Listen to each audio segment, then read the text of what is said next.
Yo, what's up, everybody? Fresco back again. Another chapter from our new story. Remember to use the links below to show love to the author. Like, comment, subscribe. The next day, they woke up early. Even the kids got up earlier than usual.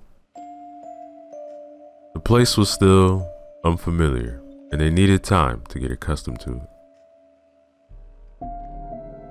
Steve's head was heavy.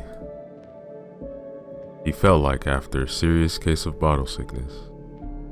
This was his own version of a hangover. Emily got up to make coffee.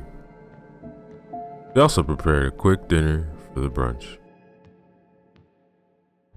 There was nothing really to prepare, because their dinner comprised cold food straight out of the packs, almighty Walmart. The kitchen looked much more neatly in the rays of the morning sun, but the rest of the house still needed an enormous amount of work. Steve lit a second cigarette and offered one to his wife too. It was an instinctive move, like searching for the pack in his pocket every 10 minutes or so. Emily wasn't an avid smoker, but sometimes she enjoyed a few puffs. So, how did you two sleep? Not so well, Mom. Well, this place is still foreign. You'll get used to it. Mom, something was crawling around. I heard it for a long time. Crawling around? I heard nothing. Yeah, it was more like rustling. I saw nothing, but I heard it. This house is creeping me out. Maybe it's haunted, said Carl. Hey, Carl, don't scare your sister. Look, everyone. Rats made those sounds. Or maybe mice.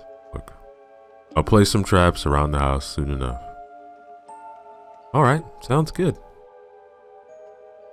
Alright, let's go. Time to work. I'll come with you, Dad.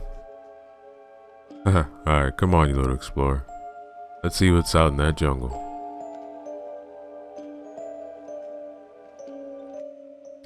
Emily watched with delight as her husband took their son out. The boy was happier than ever. Jenny, honey, we have to finish up the living room and the bathroom, then we'll see the rest. Alright, Mom. Steve and Carl began working on the dense shrubbery in the yard. It proved the hard work, but Carl seemed to enjoy it. Steve was not so enthusiastic.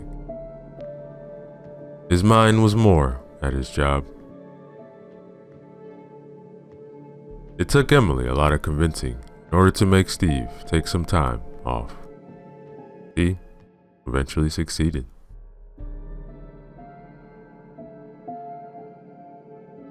He glanced out the window and smiled, saw them working. After some time, Emily noticed that Jenny's weariness was fading.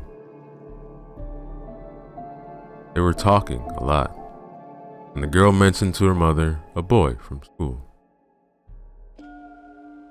With reddening cheeks, she admitted she liked him. Emily smiled again, then caressed her daughter's long blonde hair.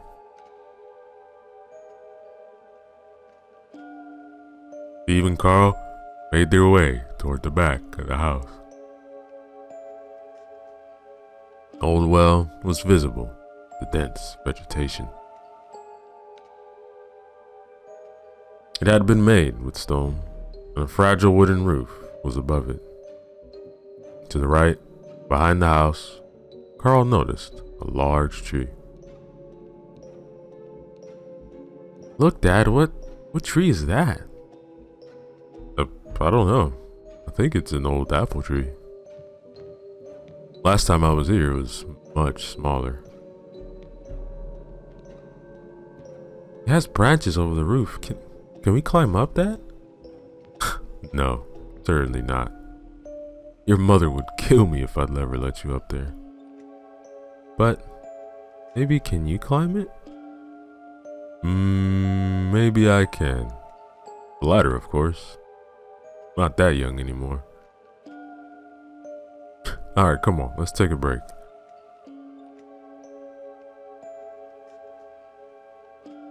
After a slight break, they went back out. Steve lit another cigarette, then began thinking about the next step. While he was looking around and thinking, Carl screamed. Steve woke up from his daydreaming, then looked around to see what happened. Carl was running to him from not too far away. Dad, there's a giant spider out there. Emily and Jenny hurried out from the house. They saw Steve and Carl standing outside. What's wrong? What happened? Asked Emily. There's a spider in the bushes. It's huge. Don't worry, son. I'll check it out. The others followed closely behind them. Their initial scare faded, and now they were curious to see the giant spider. Steve reached the place in a few quick steps. The cigarette, which was dangling in his mouth, fell out when he saw it. He first thought that Carl had been overreacting, but he was wrong. The thing just stood there, in the middle of a giant web. It was about as big as a grown man's open palm, black and ugly. Shivers ran down Steve's back when he saw the spider. The girls screamed when they saw the creature. Its rugged back and hairy legs made them repulse in horror. The web was big too, the biggest they'd ever seen. It looked like it had at least 5 feet in diameter. It also seemed pretty strong. What the hell is that? Obviously it's a spider, but that big? Yeah, I don't know, Mom. Where did it come from? Yeah, good question. A spider like this is not supposed to exist here. This is the northern part of the United States, not Australia or the Amazon jungle. I don't know, Dad. Maybe it escaped from a zoo or something. Maybe, but I don't think there are any zoos anywhere near Bellhurst. I think that it's just freak mutation. Somehow this one got bigger than the others. I don't know. Well, will you get rid of it, Steve? Yeah, babe, of course. Just let me check how the hell to kill it. I want to make sure it doesn't have any big brothers around, you know? Alright, just please kill it. It's the ugliest thing I've ever seen. Then Emily took Jenny by the hand and they headed back into the house.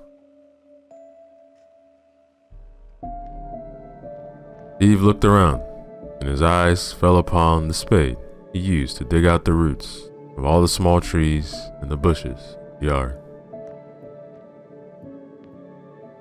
They had a long enough handle so Steve didn't have to get too close to the spider. How will you kill it, Daddy? Well, I'll hit it with the spade. Hope it doesn't run away. Steve took the spade and approached the creature. He looked around several times to make sure that there were no more spiders around. There were none. Only a dead rat in the grass. Carl watched with great interest as his father closed in on the monster, spade in hand. Not exactly the stereotype of a medieval knight fighting a dragon. He was more like the stereotype of the modern-day cooperation employee. A seat-shining workaholic with a smoking problem, severe muscle atrophy, a growing gut, and declining testosterone levels. He raised the spade, but his first hit missed, Spider by an inch or so. Steve's coordination had known better times, and the spider curled up when the web vibrated. One more hit, and the beast fell into the grass. Steve searched for it, saw the spider was using vegetation to hide and get away, but its blackness gave its position away. Steve struck again, and the edge of the spade cut the creature in half. The front half was crawling on, but the other hit crushed it. Carl came closer and stood near Steve, who was inspecting the creature. More skeletons of mice and rats lay scattered around the place. It was obvious that the thing had been feeding on them. Yuck, that's disgusting. Yeah, good that it's dead. I hope this is the only one, Dad. Yeah, me too. Steve didn't look around and lit another cigarette. Went back to the porch. Carl followed him, and they both sat down on the steps. The man was wondering what else was waiting for them at this house. That, ladies and gentlemen, the end of our chapter.